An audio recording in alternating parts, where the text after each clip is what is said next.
Love that. That was awesome.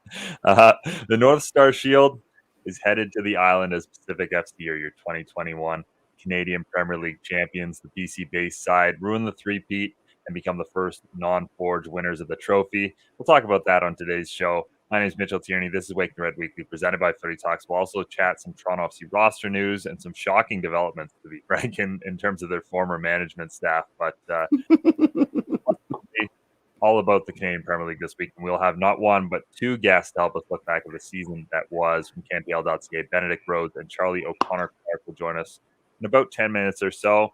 But it's also, as always, about Jeffrey P. Nesker and Michael Singh. How are you boys doing this week? I like that part. I've been better. Hey, boys, it's a little holiday edition of Wake in the Red Weekly. We got, some of our fellow Wake in the Red members joining the show, as Mitch touched on, and I'm excited, boys. It's holiday season. Let's get it. Yep. Just don't call it silly season, because it's not. You can't do it yet. I've been told. Yeah. I mean, it was a fun event. It was nice to see Tim Hortons field that busy. Got to say, it was packed, and there was all kinds of fun weather, which was also really interesting. First time I've had their Reuben sandwich, and I got to tell you, it was magnifique. Alicia and I each split a half, and it was like steaming. You know, when you get a fresh hot sandwich and at the ground and it's cold enough outside that it's just like, it looks like it's on fire, and it's extra delicious that way. Well, I can report that it was extra delicious that way. Yeah.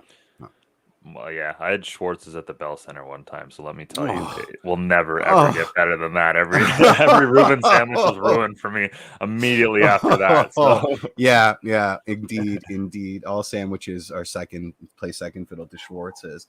But yeah. I mean, what was your weekend like, fellas? Like, how did you ingest all the wonderful CanSock content over the weekend? It wasn't just CanSock for me. It was I had some MLS Cup playoffs to watch, which was true enough. Pretty riveting, especially considering the Philadelphia Union situation where half their team was freaking missing. Yeah. Just that is what it is, I guess, and disappointing result there on their end. Also Portland advancing to the final and ruining Jeff's dream New York City FC home MLS Cup final at Yankee Stadium. But it hasn't ruined my mine and Justin Morrow's prediction of a New York City Football Club MLS Cup victory yet. So that's true. We got to hold on for that. We said they didn't have to play Toronto this year, so their path is pretty much clear. It doesn't even count. Yeah. But yeah, no, that final on Sunday, that was a good way to sort of summarize and wrap up the weekend.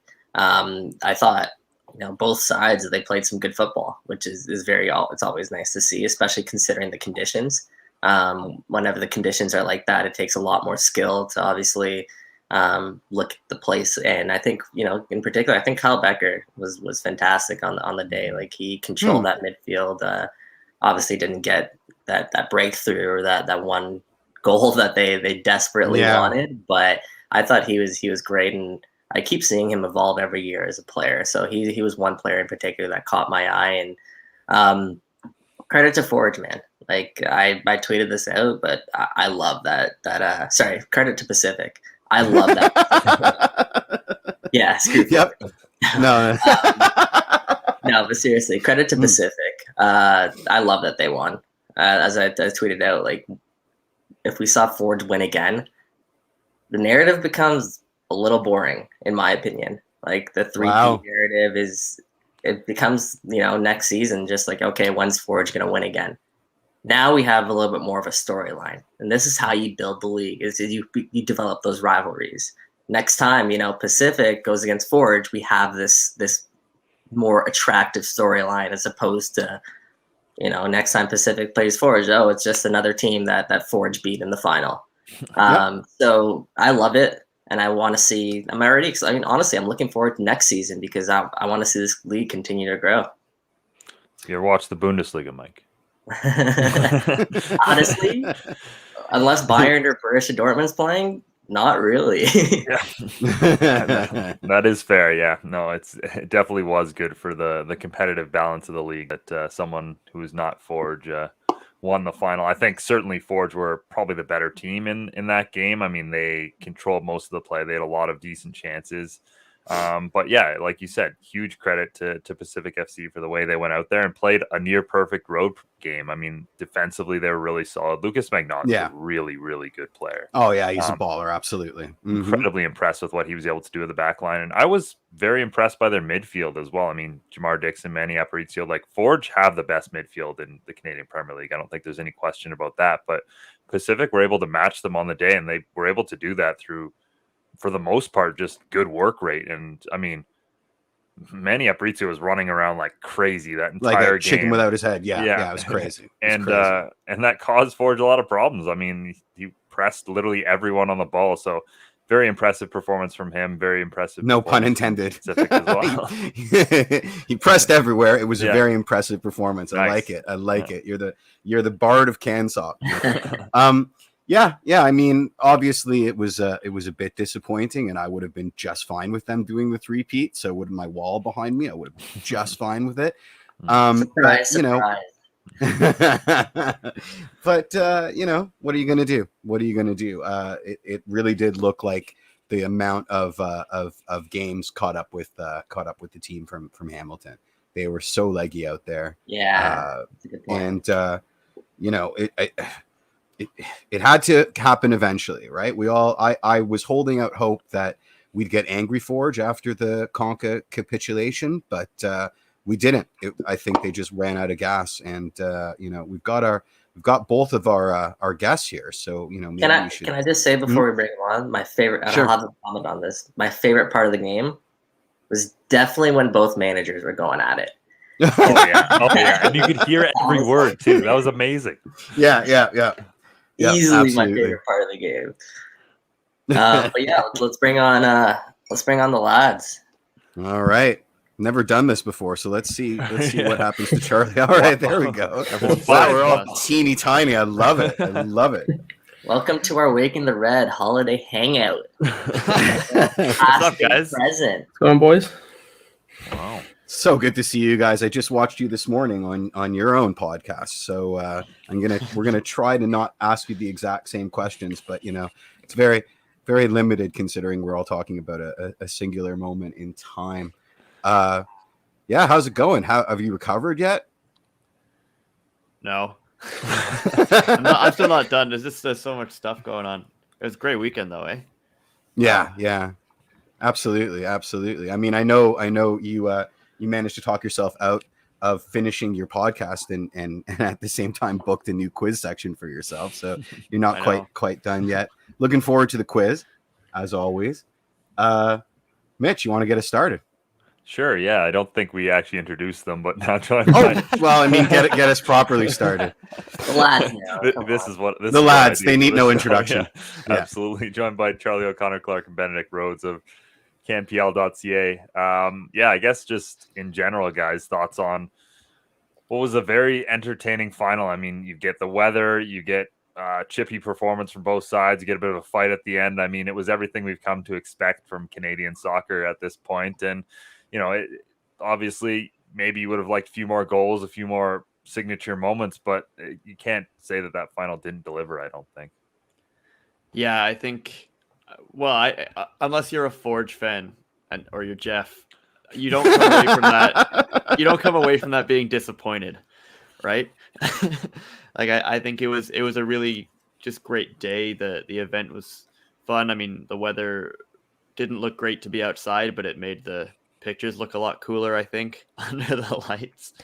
And you could just see how much that meant to Pacific FC to win that game, and to have that moment even on the road, just with that group that's been together a little while under Pamadou Ka, their coach, for a couple of years now, and for that to kind of culminate in this big championship, coming in with a chip on their shoulder against the two-time champions. It really was just a great storyline, and the game itself was a lot of fun to watch. I mean, obviously Forge did some really cool things. They played some really great football in the first half, especially. But it's all the credit is due to Pacific, because to get a clean sheet at Tim Hortons Field at all, ever, in any game, is really difficult. But to do that in a final, in a knockout game, that's incredible. Yeah, and also having an under 21 Canadian from BC scoring the winning goal as well. Of course, that's what this league's all about. And Alessandro Jabor after the game said it's the best moment of his life, and you tell by the look on his face he meant it as well. And yeah, it's just a very special day for everyone involved with that club. I mean, he was a zygote last week, so it's pretty easy to qualify that it's the best moment of his life. There haven't been that many moments in it, eh? Of the 3 moments, this was my favorite. Guys, make me feel better about Forge losing. This is what we brought you here for. Like, what was it down to one tactical mistake? Was it just simply the miles caught up to them? Was it that Pacific wanted it more? What was it? It's hard to really break that down. I think Forge were very, very good, as I said, in that first half. Right, they had some unbelievable chances. The passing was just work of art at times. I'm thinking of like Kyle Becker back heels to the overlapping run, like just stuff that makes you like breathe really sharply out your nose. Just, man, in the press box. Yeah. No, is that allowed? Press box. No cheering in the press box, but you can. You can exhale. You can exhale the very, very loudly. As long as you do it for both teams, then you're fine.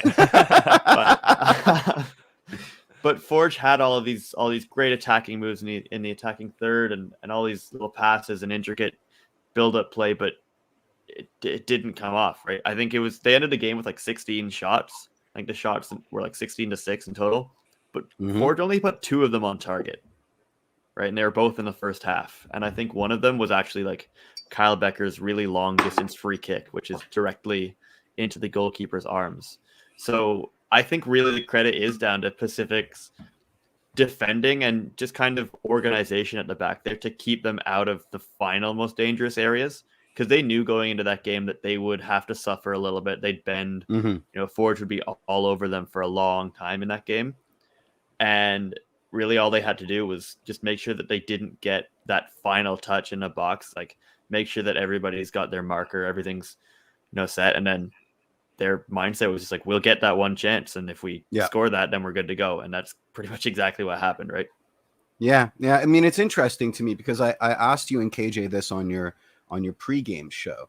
I actually thought that there would be a bit of a weird vibe in the locker room with the news of Pamuduka's being so close to the FC Dallas job, so being leaked so close to the final. Again, not a professional athlete, but you have to consider that creates a bit of a weird vibe in the locker room, right? Knowing that your coach kind of has one foot out the door. And then you saw them. I mean, everybody knows the way to beat Forge on paper is to press the hell out of them, but this seemed like a lot more of a resolute defensive kind of way to beat Forge. So it was really, in terms of stories and narratives, it's mouth watering. Like, you guys have lots and lots and lots of 3 reasons why articles to write, Ben. Lots and lots of them. The 3 reasons why, and there were Lucas McNaughton, Thomas Mayer-Jaguar, and Caden Chung with the 3 reasons why. Nice. Fair enough. Yeah. I just wanted to say on that point, Jeff, that I think in general with the Canadian Premier League, like, I think all of these guys recognize that, like, this is a league that's more so than anything like a showcase for a lot of these guys. Like, there's no question, like Bustos and guys like Aparicio have talked about how they want to move to that next level. So I don't think they would begrudge their coach by any means for wanting to do the same. I think it's pretty clear that Pamuduka at some point here is going to get a job at, a higher level, be that MLS, absolutely. Or he's talked about wanting to coach his national team as well. Like, I think there's, I think within the dressing room, like, everyone would fully understand and support that. So I don't think there's the same. Well, just building off that, like, we had a similar situation in Major League Soccer where Jim Curtin's name was linked endlessly to FC Cincinnati in the past 2 weeks. Sure. FC Cincinnati obviously wanting a coach. They have ties there with the current, I think, sporting director there. Yeah, they scooped him from Philly, and he immediately and Jim Curtin came out and he actually had to address the locker room, where he told reporters that he had to, just set the rock room straight. Like, this is where I want to be. This is, the rumors are going to happen because we're doing so well. And I think that same applies to Pamuduka, and that's really a testament to where the league's going. And now leagues MLS teams, I think, even bigger teams are going to start taking notice of managers in the Canadian Premier League. And that sort of kind of segues into my question for you guys, Charlie and Ben, is do you think that's a reality? Like, at what point do you think we're going to start to see coaches, maybe even players, make that jump to higher levels, including like MLS or other teams overseas? Yeah, well, it has to be coming, right? I think the players, like from a player perspective, it speaks for itself. We've had a few kind of move on, but still, I think the only one that's really, made that jump properly, in my opinion, is Joel Waterman. But I think there's definitely more coming. There's a lot now that we've actually got 2 real seasons in the books, because the Island games in 2020, 10, 11 games, it was awesome, and I'm really, really happy that we got that. But it's not a full season. You don't make judgments on players based on that, right?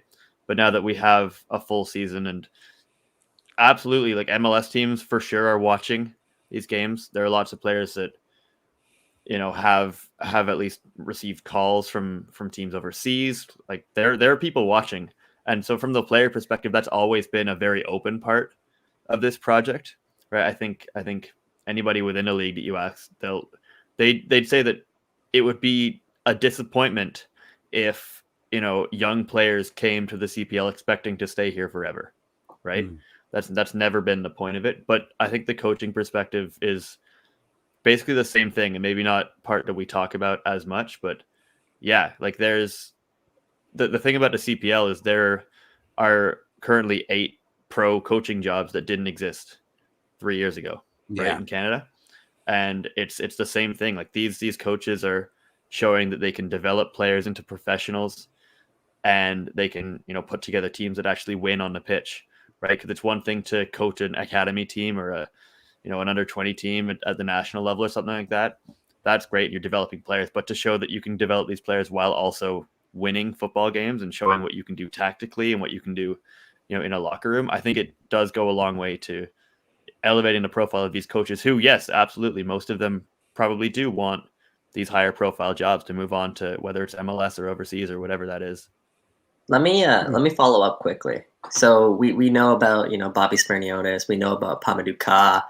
Who are some other names, maybe players, that you think could potentially make the jump? Like, who are you watching out for that we could see in MLS, maybe even next season? Let's get some Benny thoughts. Yeah. Benedict, do you have any shouts here?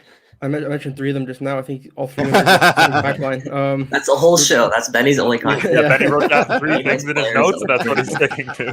The players on every team, I think, that could make the jump. Didi and Abzi, I think, is a big one. Good shout. Play for one of the 3 MLS teams as early as next season, I think he's ready. You look at on Forge, I think Tristan Borges, if he's not back with Forge next year on loan again or maybe permanently, I think he could have a place somewhere, whether it's MLS or back with Leuven or wherever. And Max Ferrari, there's players on every team, I think, who can make that jump. Imre Didic is another one who's been in talks with the Whitecaps before, as you know. And there's definitely players on every team, especially in defensive positions, I think, that could definitely make the jump to MLS or overseas right now.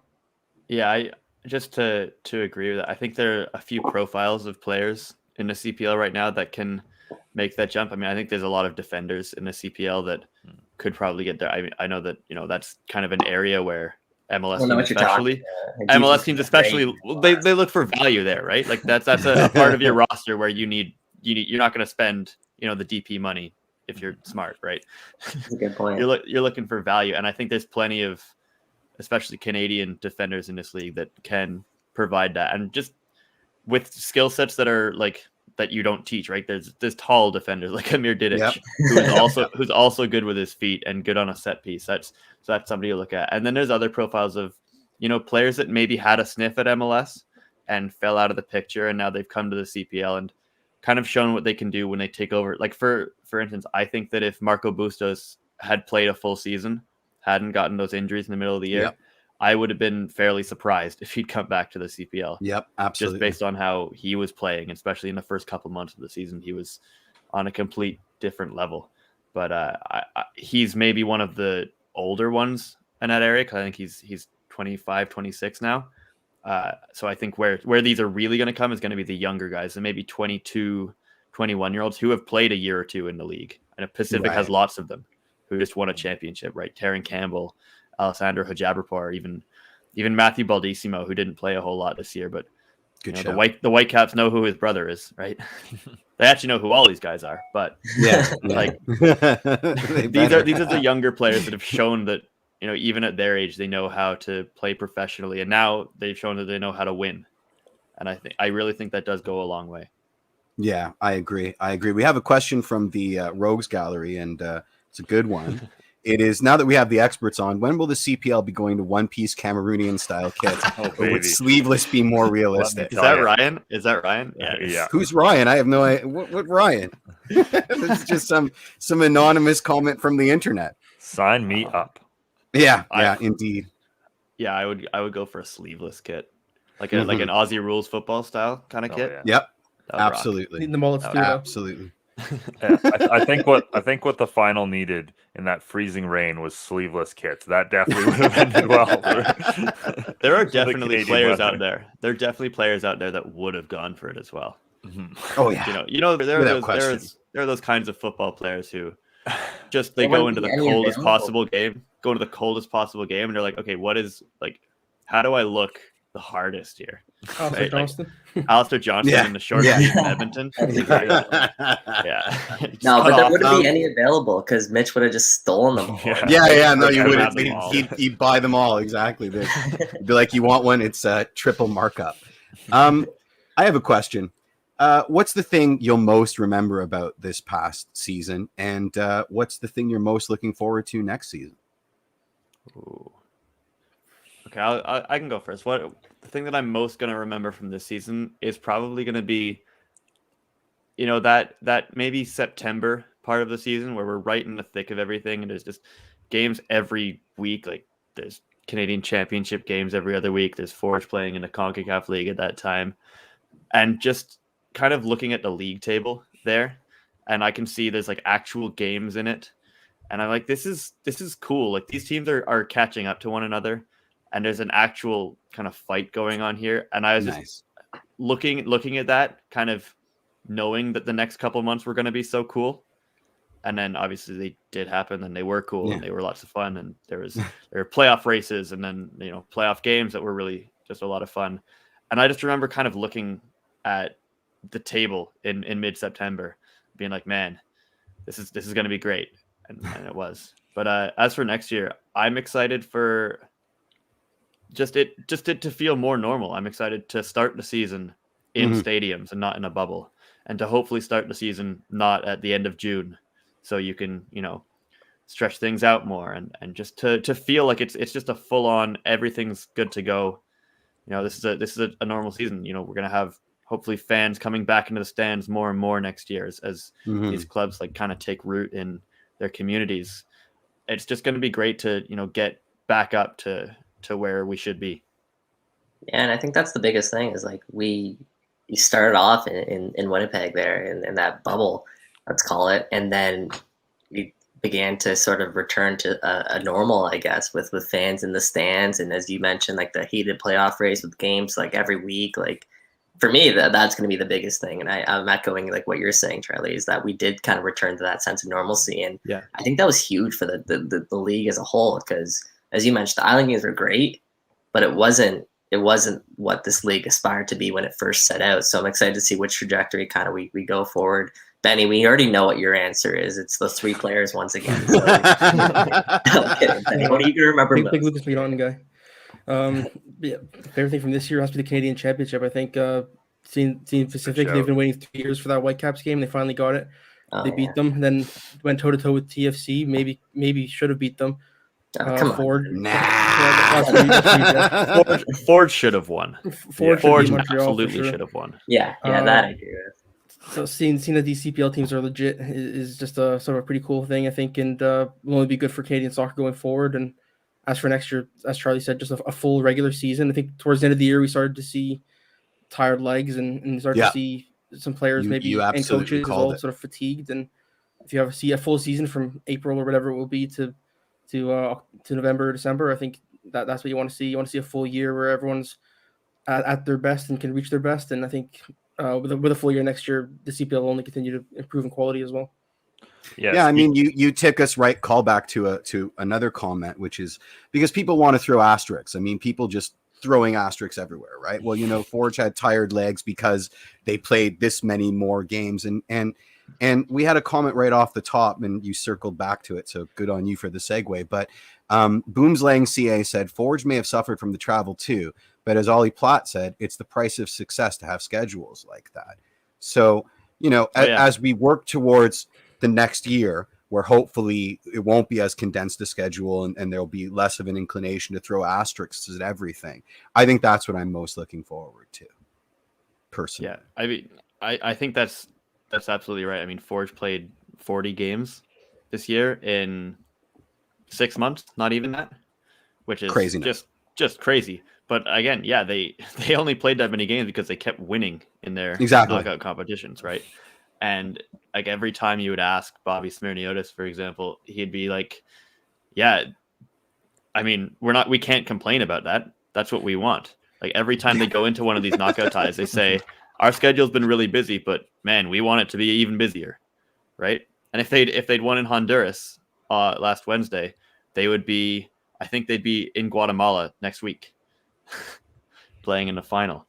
And that's, my goodness, that's exactly what they want. And really, after being without football for so long during the pandemic, you can't really take it for granted, right?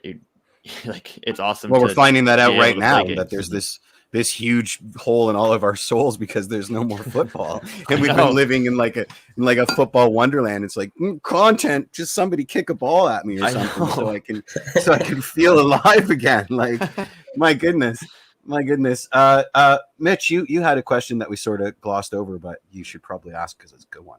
Sure. Yeah, I guess with the season wrapping up, we're now into award season, and this is an interesting one because I do think, like you said, the condensed and up and down season played a big role in this, where it looked at the beginning of the year, like you said, where Marco Bustos was probably running away with the MVP award, but then he misses a big chunk of the season and isn't one of the three players nominated, that being Yoel Morelli, Terran Campbell, and last year's MVP Kyle Becker. So we'll start with you, Benny. Who have you got as the CanPL MVP this year?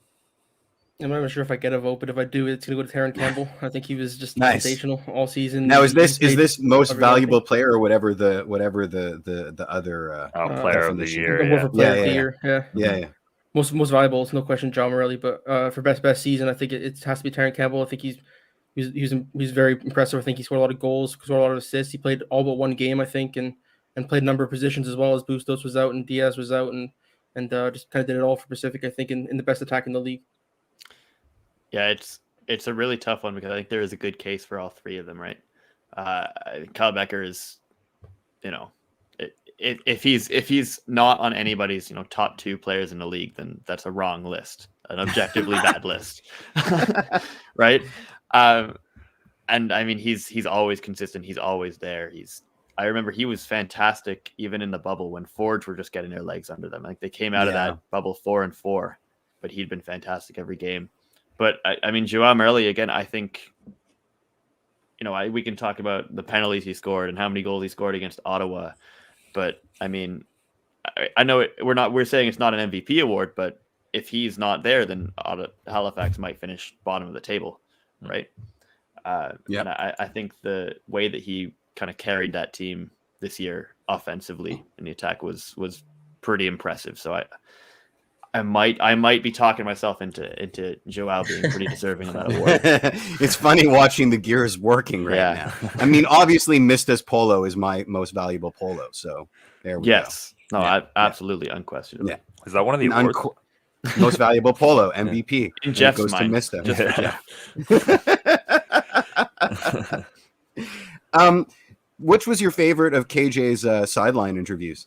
Was it the Pa embrace, or was it what was it? I think it was Manny, and then immediately just hooting and hollering the second that KJ said we're done here, and it's like in the background. They were all great. I liked Lucas McNaughton trying to figure out how to use the disposable camera Right. Apparently it was Johnny Dos Santos on the other side of the camera, and he had no idea what that was. He'd never seen one in his life. That is horrifying. On there. Also, I'm sure that they're never developing those pictures because you can't get champagne into those things, right? Like it's not a good idea. It's there to kind of flash and be part of the experience, but it's all fun. Yeah. It's all fun. I mean, most of those players, like even at the time, they're saying like this is the first time they've won anything, right? They've even the older one. I don't think Jamar Dixon said he'd ever won a championship before, and he's 32, 33 at this point. And yeah, they were all just losing their minds. They were speechless, but they would still be amazing. I was pretty impressed with even Marco Bustos' sideline interview after the game there, because he didn't play in that game. The toughest part of that season was done with him on the sidelines with his teammates, and he, despite being a star in the league, he was fully a part of that group, and he was very happy for them, and just so happy just to be there and watch them do that in front of him. Fabulous. What team do you think is poised to level up best next season, and what team are you worried about regressing? Level up, like who's going to take the biggest step forward? Mm-hmm. I don't know. There's specific FC. there's a few shots, because there's probably again a case to be made for pretty much every team. I'm gonna say Edmonton, because there's some of the other teams that were lower to the bottom. We don't really know, what they're even going to look like next year or what direction they're going to go. I think Edmonton started a project this year, and at times they had a tough season. They had a very, very tough season, but they had moments where they played some awesome football. Easton Ongaro, despite not being, the prettiest when it comes to the goals he scores, but they all count. They all count, and he's extremely effective. And over 3 years in the CPL, he's been the most efficient goal scorer. But they've got great players at every part of the pitch. And Alan Koch, the coach who came in just for this season, started a project, and he understood completely that they were probably not going to be contenders in his first year there. And he, all year beat the same drum that it's a work in progress. And I think we did see that progress towards the end of the season. And I'm pretty interested to see if they pick up right where they left off when they start the next year. I don't know if there's anybody that I think is going to fall back or that I'm worried about. I mean, Halifax has a lot to work out. They need to find out how to score from more than one player. That's important. That's really important. Yeah. Cavalry lost some key pieces, like Mo Farson, for example. Cavalry's an interesting one too, because this is 3 years now that they've come very close. Exactly. And been one of the best regular season teams, and just not gotten over that final hump. So I'm interested to see if, because there are several directions you can go there, right? You can, blow it up and try something else, or you can stick to your guns that have got you so close, even this year, literal inches, right? Yep. Yeah. That we're not even sure of. Play to the whistle. Play to the whistle. My goodness. Absolutely. Yeah. Always play to the whistle. That's you cannot complain about that, really. But but it's just that they were so close. So, do you run it back and try with the same sort of thing? Obviously, some different personnel, or do you go a different direction? They're going to be a fascinating team as well this offseason. It's fascinating. Benny, who you got? For the biggest jump, I'm gonna go for York United. I think they looked really good this year, and also they've got a lot of these young players who now have 1 extra year of professional experience under their belts. Like the likes of Isaiah Johnston was already one of the best midfielders in the league this year, I think, and he's gonna have 1 more year of experience, and he's a pretty big fan base in York already growing. And Max Ferrari looks like a great player, and depends on who they can bring back. If they bring Didi Nabzi back as well, of course, they'll be a favorite to do it again, or if they replace it, see who they bring in. But with a couple of minor improvements, maybe a couple of extra veterans in that team, I think that they're going to be a team that will contend, especially if there's a 14 playoff again. Then they'll definitely be in that conversation and near the top for sure. What do you mean again? The 14 playoff is fantastic. What do you? How is this a debate? No, the 14 playoff stays. It's absolutely terrific. Yeah. Yeah, that's great. York needs a coach first. That is also true. Interesting to watch. Yeah, I genuinely have no idea. No exclusives. You can't tell us that it's going to be Danny genuinely Dichio, have or... no clue. We'll talk Genuinely have after no the clue. show. We'll talk after the show. Yeah. Who plays your bets? I don't know. Yeah. Well. Yeah. Oh, no, go ahead. No. I've exhausted my list of questions, boys. Okay, Mike, you have anything? You have anything else for these guys? Do I have anything else? Yeah. Honestly, no. I think we covered a lot of the Premier League, the Canadian Premier League, and again, like just touching on. Let's ask him TFC questions. Hey, that's right in my wheelhouse. I'm all for it. But Canadian Premier League side, just wrapping up the Canadian Premier League side of the show, again, just echoing what I said earlier, I think it was a fantastic year for the league. Obviously, there still is a lot more to be done, and I know there's plans to kind of get to where this league wants to be. With that being said, we're 3 years into this league, and for us to be sitting here talking about a top flight Canadian professional soccer league is something I didn't think I'd be able to do 10 years ago, even less.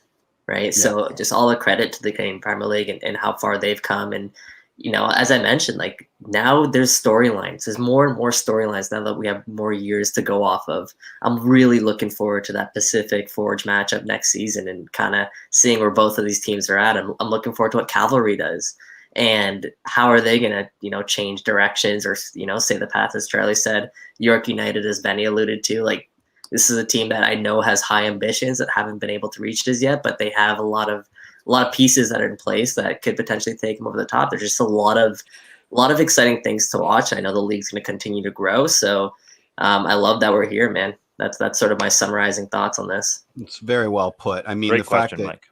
Yeah.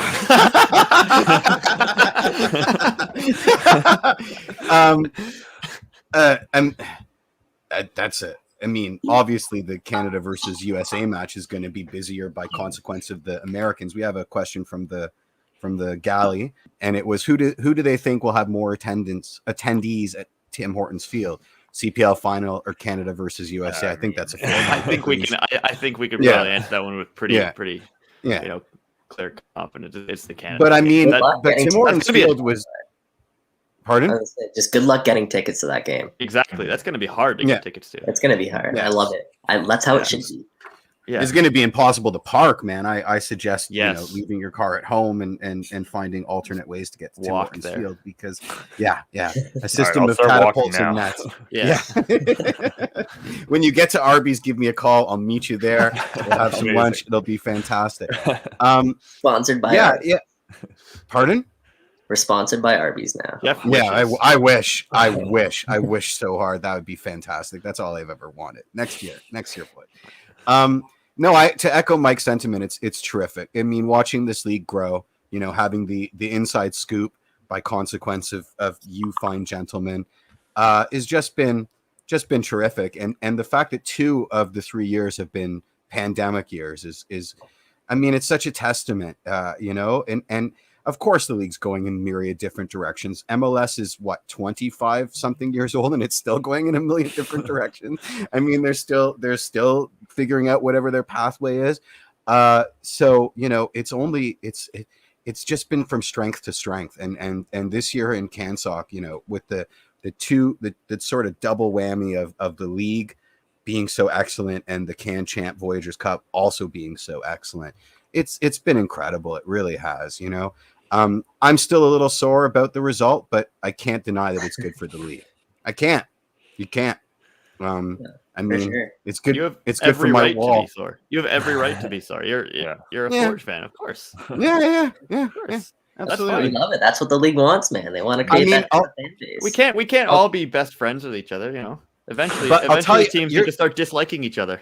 You're very good at this, Charlie, because I'll tell you something. At the outset to the game, a couple of Lakeside boys in full regalia, I mean, the flags, came to Barton Street Battalion section to have some handshakes before the game action happened.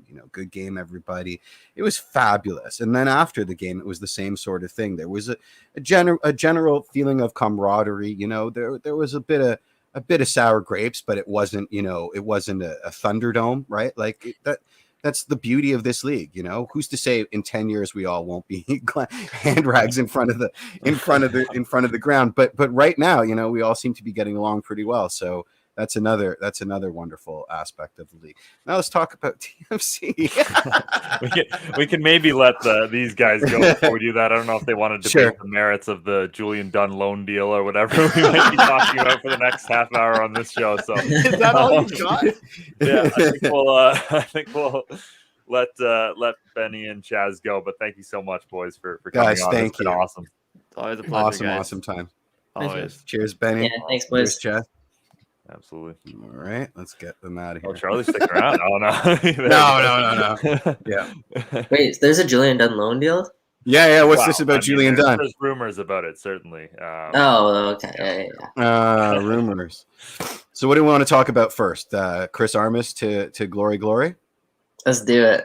Sure. Yeah. I mean, obviously last week on the show, you guys had Mike Newell on, and he did an incredible job, and made me wonder if I would even be invited back. And I kind of no kidding. And I thought about maybe just putting in my resignation, because it looks like if you do that, maybe I'd be hosting Jimmy Fallon now or something. I mean, let's talk about where everybody's ended up. I mean, we talked about this on the show a couple of weeks ago, that Ali Curtis has wanted to be part of an MLS development project for a while, and he gets that job with the MLS Next Pro.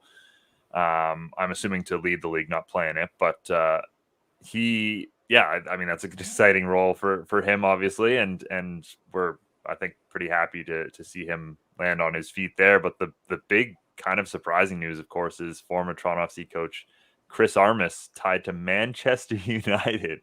I mean, Mike, you've got to have some thoughts on this, man. Well, as a United fan, okay, I have two separate chains of thoughts of this. As a United fan, no offense to Chris Armas, could they have not gotten someone better? I mean, this is Manchester United we're talking about. Chris Armas is a fantastic human being.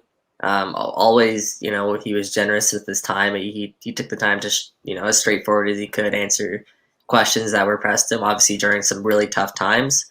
And by all accounts, from everything I've heard within the Toronto FC dressing room, he was well liked. Like, he was everyone in I gotta. for the most part. Yeah, there goes my credibility. For the most part, though, he was well liked. Aside from obviously a few rifts that were well publicized.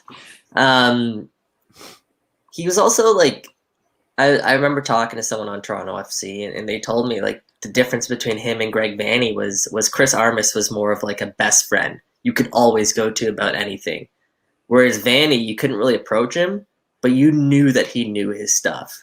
Yeah. So like it was a different type of relationship that they had. Now as assistant coach, don't you want a guy like Armas?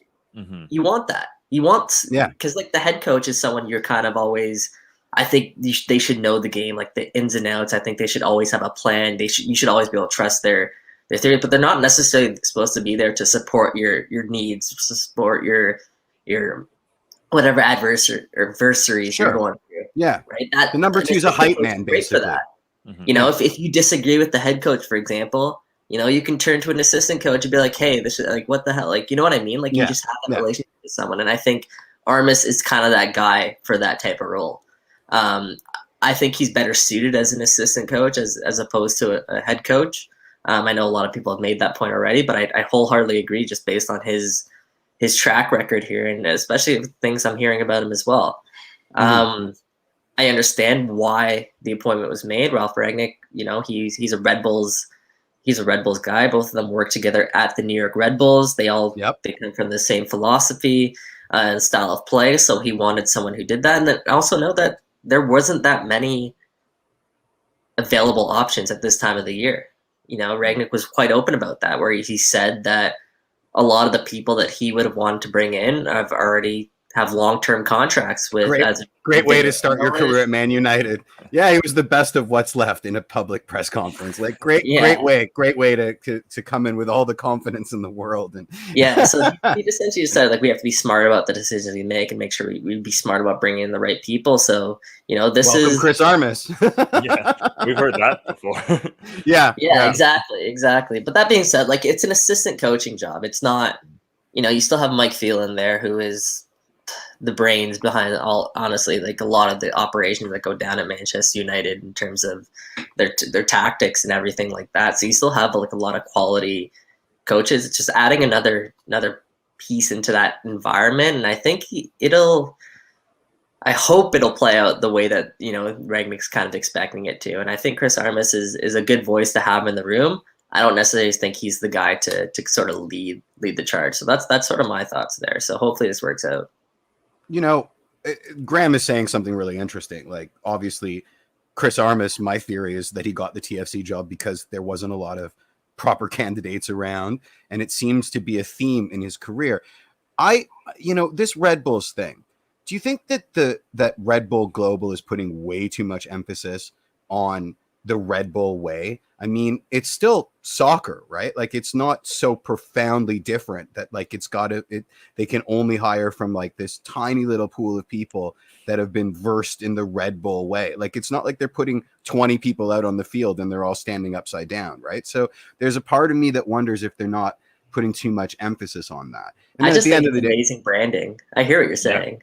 I just think it's amazing branding. I mean, there's a lot of people that play the Red Bull way. Right, exactly. I agree with you. So, obviously, let's preface this with, of course, it's who you know. It's in any industry, it's very often not what you know, it's who you know.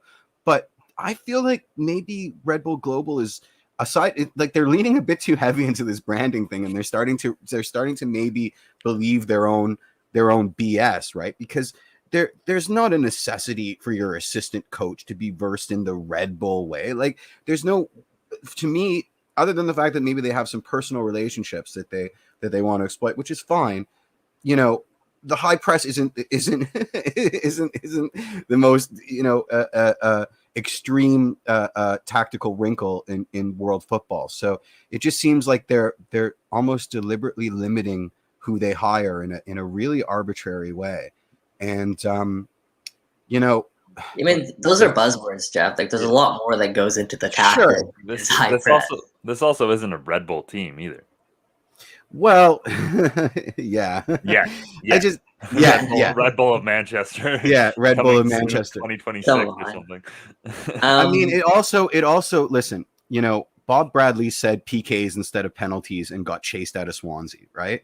Jesse Marsch maybe didn't get the fairest shake at RB Leipzig because of his accent. Here comes Chris Armas, carrying his big bag of asterisks. I don't want to say failure. Failure is too strong a word, but here comes Chris Armas with all this baggage into a environment that's already predisposed to dismiss him out of hand, right? Like, this could set back Americans in the Prem in positions of coaching another decade. I don't think he's going to have that much of an impact. Like, I don't think it's, win or lose, like the success falls on Chris Armas' shoulders, or, the blame, whatever you want to call it, falls on Chris Armas' shoulders.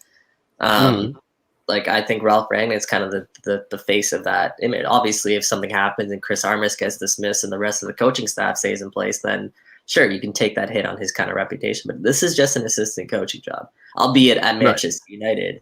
Exactly. Which is my other kind of like train of thought on this, which is I think this is fantastic for Toronto FC.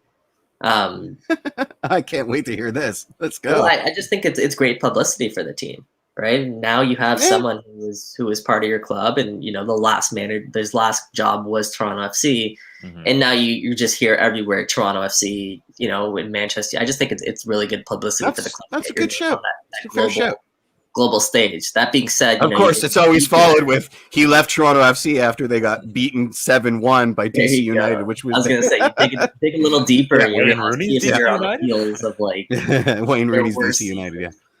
Yeah. So it's kind of like a double-edged sword there, where you get the publicity, but at the same time, that publicity is like, Yeah, but TFC sucked last season. So yeah, I mean, all press is good press. So it's still a good shout. You know, Toronto FC's name on the lips of a bunch of Manx that, you know, want to boil Chris Armas alive is in about 2 weeks is probably going to be an interesting knock-on effect for our club. Yeah, no, Ronaldo's not coming to TFC. Come on. Well, that's the deal. It was Chris Armas for Ronaldo, wasn't it? Yeah, exactly. Yeah. Exactly. So next up, also, do we know what this? It's too early to know what MLS next is all about, right? Like, I do know that CF Montreal isn't participating, which I thought was interesting. I think I can do my best to dumb it down. But okay, so explain to me why we don't care that CF Montreal and Nashville aren't participating. Why we don't care? Yeah. Because the league's just starting and there's a lot of other teams. Okay. And we're not a Montreal or Nashville based show. Maybe I shouldn't have interrupted you. Explain what you were going to do before I started. No, I was going to dumb down the league as a whole to everyone who kind of just doesn't to me. Like, just say me. So essentially, MLS Next Pro is a long-awaited MLS second league, a reserves league essentially, where now instead of having your reserve like a Toronto FC2, for example, compete in USL League One or USL Championship and have all the MLS academy teams, let's call it, spread out. Now you have an MLS like run league that actually has a structured system with mostly teams, 20 out of 21 teams, all coming from MLS academies.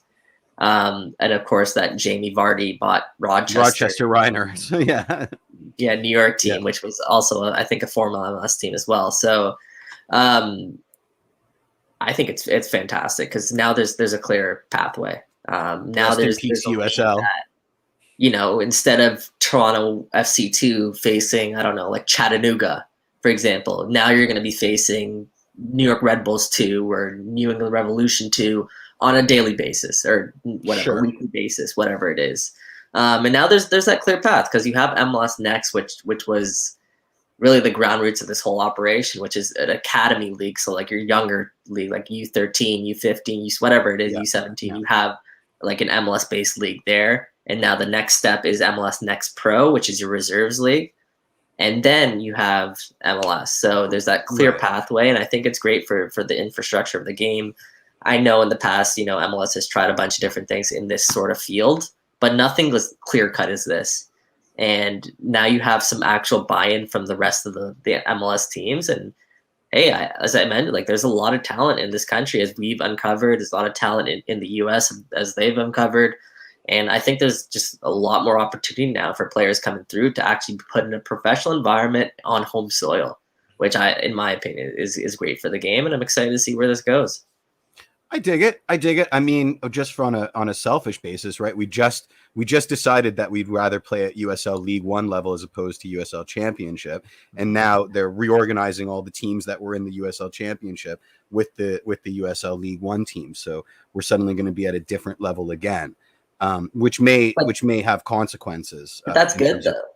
That's good because now everyone you want to be like you can want to measure yourself up against MLS academies.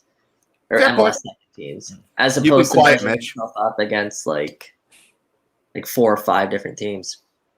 What do you think, Mitch? Well, what I would say is, at least at the academy level, Toronto FC's always done very, very well against other MLS academies. I mean, they won a couple of years ago at the youth level, and they've always done pretty well at the GA level. So I do think this will probably be good for the club, and like Mike said, like a good chance to measure themselves against their contemporaries. Really, you know, we've seen them in USL Championship and how difficult that was for a lot of these guys. Like, you know, you want them to play in a professional environment, and that's good, but it's not necessarily good when you're trotting out like a youth team against and getting just seasoned pros. We've seen this has been just a sports, I think, tried and true thing. Like we know Slovakia tried to have an under 20 team in their like Slovakian Pro League, and they just get like trounced every game by grown men, and like it was not the development pathway that they thought it would be. So I think that this will unquestionably be good for Toronto FC's young players, and I think probably good for the league. And again, just having that league branding on it, I do think makes it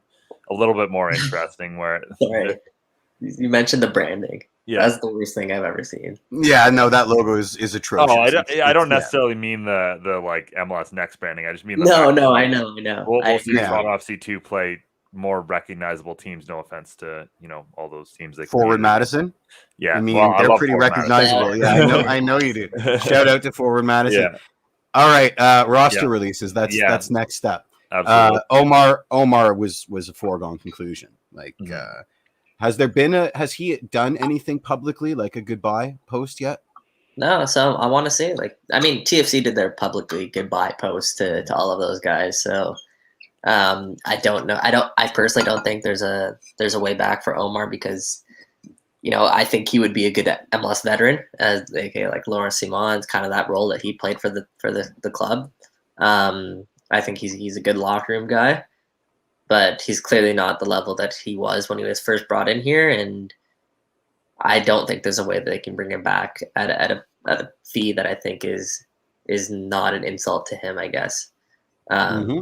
So yeah, sayonara, I guess, Omar Gonzalez, and thank you for 2019 and a good 2020 too. Yeah, let's go back through all of these. I think just to set the stage. Like, sure. I know you guys last week on the show did your roster rundown, and pretty close, honestly, I think, to what Toronto FC ended up deciding. So I think, that's most of these moves were pretty obvious, but Toronto did pick up the options on Quentin Westberg, Auro Jr., Jonathan Osorio, Noble Okello, Jacob Schaffelberg. You should see how I spelt that on my rundown here. It is so off. And my autocorrect mixes up the E and the L. Oh yeah, mine needs to do that, and thankfully, I don't know, now there's an A before the H anyway. Oh no. and Chara as well, who they brought back. No real surprises there, I don't think, other than maybe Westberg, but I don't think it's necessarily bad that they're keeping around. They also decline options on Gonzalez, as we mentioned, Eric Zavaleta, Rocco Romeo, Patrick Mullins, and Kevin Silva.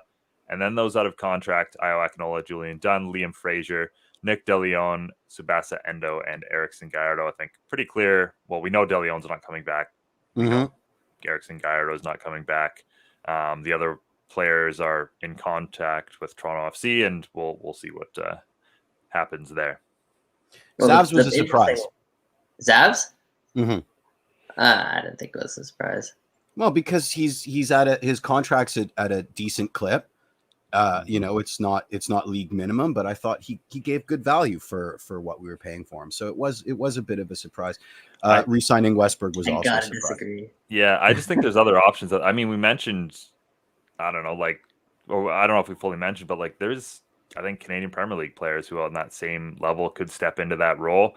Let's not forget that we have an entire global world of soccer that players can step into there. But like, I do think there's other players that, if they aren't as good as Zavaleta now, like, have the potential to be better. And I do think there's even maybe some of those guys in the TFC system. So at some point, you have to take a chance on some different options, just some different voices, some different players in that room. And when Zavaleta was brought back this year, like, one of the things I remember from Alec Curtis saying is this was a huge year for him. This was a year where Zavaleta had to essentially make or break.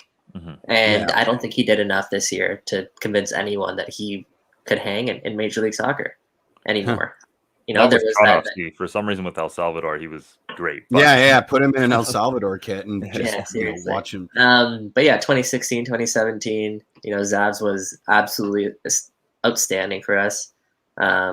He helped us straight up to that MLS Cup, and always thank him for that. But at the same time, like, we have, as the narrative is around Toronto FC right now, it's time to cut ties with the past. No looking back. There's it's not about what you did for us, it's about what you're going to do for us, and I don't think Zavaleta really moved the needle there. Jeff, you mentioned Westberg, and I'm curious as to why that's because of what you just said. There's no looking back, there's only looking forward, right? And Westberg's got maybe a year, 2 years left in him in to diminish capacity at a relatively expensive rate. It just seems like, we were brutal with the Zavs of the world, but the Westbergs somehow got a free pass. And maybe it's Westberg isn't that far removed from having two outstanding seasons with Toronto FC. And then this season, we know he had COVID. His family contracted COVID. There's obviously those issues with Alex Bono and getting the consistent playing time, and then also, yeah, he did not have a great season, but he also didn't get the most opportunity to prove himself in front of a good team. Like the team in front of him was absolutely terrible. So like I don't know. I don't think we can make that judgment on Q, especially if you consider his salary. Like it's not a lot. He's not getting paid more than what, $300K. He's not getting paid more than that, which is not a lot.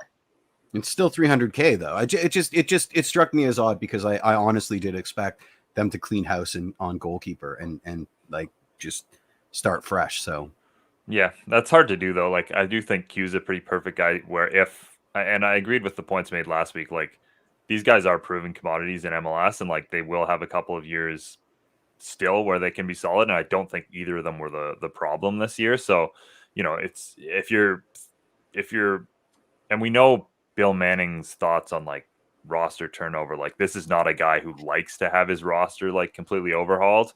They used to have a rule within Toronto FC. I think it was the rule of, I want to say 12 or something like that, where like 12 of the top 15 to 17 players in terms of minutes last year like were supposed to be brought back just because they like that consistency. Obviously after a year like this, you make exceptions to that rule because you throw that rule in the garbage. You don't want those guys back, but this is a guy who likes consistency within his roster. So if something's not completely broke, as I don't think it is in goal, like why, like that's just another headache where you have to bring in another goalkeeper. And we know both Q and Bono are decent to solid MLS goalkeepers. Like I don't think that they necessarily need to make a big change there. Fair point. Two questions from the gallery. The first is, are we surprised by how many people want Tsubasa Endo back? I'm not. I mean, we voiced this on our show last week. I think Tsubasa Endo would be a very useful piece here. I think every time over the last 2 years, at least when he was brought into the 11, like he added something this team didn't have. Yep. And that was someone who could run through lines and play in between lines. And, I think he's been very unlucky injury-wise. And he's still, 27 years old. So I think he is a quality piece. And, I think every good MLS team needs depth and proven players who can play at MLS. And I think Tsubasa kind of fills that void. Absolutely. And then the last one from Yvonne was directly to you, Mike. Are you surprised that Kevin Silva was let go? Not surprised. I was voicing that the team did like him, and I knew that they did like him. But that being said, like I don't think he did anything yet. Like I mentioned, he was a couple years away, so I don't think he did anything yet to kind of really feel like he could be thrown in goal if like an injury, a couple injuries happened to Bono and Westberg. So I'm not surprised that they let him go. I think he was a little bit older too. He wasn't a homegrown player as well, so you didn't get that roster relief from him. Yeah. So yeah, there's a couple things working against him, and I don't think he also had the best season. So not surprised, disappointed, sure, but I'm not going to lose sleep over Kevin Silva's departure. God, we're getting so good at these segues. Are we going to lose sleep over these Ayo Akinola rumors? Oh my God, I might. I just might. I heard that his contract was expiring early in the year, and it kind of just like fell to the back of my mind after the injury because I figured he kind of did. Yeah. I figured that after the knee injury, then this contract situation is going to come a lot easier because I figured, okay, Toronto FC are going to rehab him. He'll sign whatever a 1-year extension potentially, get his knee rehabbed, and you can kind of revisit this entire situation again next season.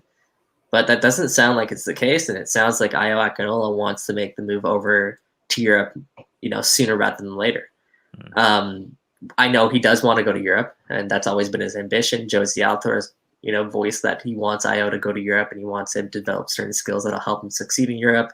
He has to go on to a bigger club to, really fulfill those ambitions. No offense. Not Sunderland. Yeah. And, there's a lot of interest in Ayo too. Like there's clubs from a lot of different places that even before the injury that were very interested in him. So I'm wondering what the best decision for him is. Does he sign a short-term deal here with TFC and then kind of revisit that? And I think I tweeted this out, but one of the issues is TFC don't have that track record of getting those players over to Europe. Mm-hmm. Instead, they have the opposite right now, which is they want those guys to be Toronto FC players. I have a lot. I get the ambition. And I as a fan, I think you kind of want to hear that from your club. Mm-hmm. You want to hear the best. You want your club to be the best it can be. Those are players. You never want to kind of lose a player. But from the other side of the coin, something that we've talked about quite often is if you're not showing that blueprint of, listen, like every young player coming through Toronto FC right now, they don't want to be Toronto FC lifers. No. They want to go on to bigger and better things, which, the reality is with the constraints that MLS has imposed, you're always going to have something that's bigger and better than what Toronto FC is. So if those guys have those ambitions and they tell you that when they sign here, how you got to show them a pathway to get there, because you're going to start to lose some of these young players that are coming up. And Ayo Akinola could be the first of a couple of young guys that have aspirations, but that don't have a blueprint to get there. So let's keep a close eye on that kind of situation, how that plays out. Yeah, a couple of points on this. One, Toronto FC's been a team that obviously has had goal scoring issues, not just this past year, but even the year before when they were second in the Supporters' Shield standings. Like, goals did not come easy. Ayo Akinola has been probably the one player when healthy who's been able to consistently score. So you have to at least consider that from a Toronto FC perspective. Like, they should do everything they can to bring this guy back, even if it's for a couple of years. I know there's obviously the point of him going to Europe. I did want to mention Julian Dunn because same boat. Pardon? Yeah, same boat. And I have actually heard that there is a European deal very close for him, and I do think I think it might be a loan. We'll see what happens, but I do think we're going to be seeing a couple of Canadians follow him over in the next little bit, potentially to the same club. So that's something to watch out for. Is it Besiktas? No. Isn't that Norwegian? And why? Yeah, and correct, why not? Yeah, it would be the Norwegian club. Vessel Kolbe? Theo Bear. No, Theo Bear played for this past season. Gotcha. The last thing you have is what step does the league need to take forward next year? I think we kind of addressed that with Charlie. Yeah. And no, that was for the KMPL. I thought that was specific to MLS, and my answer is who the hell knows? I mean, obviously they're trying to consolidate all of their properties with the MLS Next, because let's not forget that they're renegotiating their media deal, right? And USL had a totally separate media deal. You got it for free on YouTube in Canada, but in the States it was a paid property on ESPN Plus. So I do think you're going to see a lot of interesting moves behind the scenes with MLS this year as they try to consolidate their product to make it more attractive for a media deal moving forward. And I think that this MLS Next Pro, or whatever the hell they call it, is just the first in many dominoes that are going to fall. And say what you will, because I have a lot of problems with the single entity system. It reared its head with these Ayo Akinola rumors, right? Like, at the end of the day, what happens when he renegotiates and who he's available to renegotiate for, the level of draconian shenanigans is bracing. So I'm concerned, but we'll see what happens with MLS moving forward, because they do have a product they want to sell. That's first and foremost on their minds, and all of these moves tend to point to that kind of pre-packaging towards hooking some real big fishes for the next media deal. Does that mean running shootouts are coming back? Well, speaking of that, we got a big MLS Cup final. This weekend, we're between New York City FC and Portland Timbers. Jeff and Justin's New York City FC. Like I said before the show to you guys, like, doesn't even count for New York City FC. They didn't have to play TFC. It's pretty much a free pass to the MLS Cup final for them. Like, talk to me in a year when TFC's in the playoffs, and we'll see if New York City FC can get by on. I love it.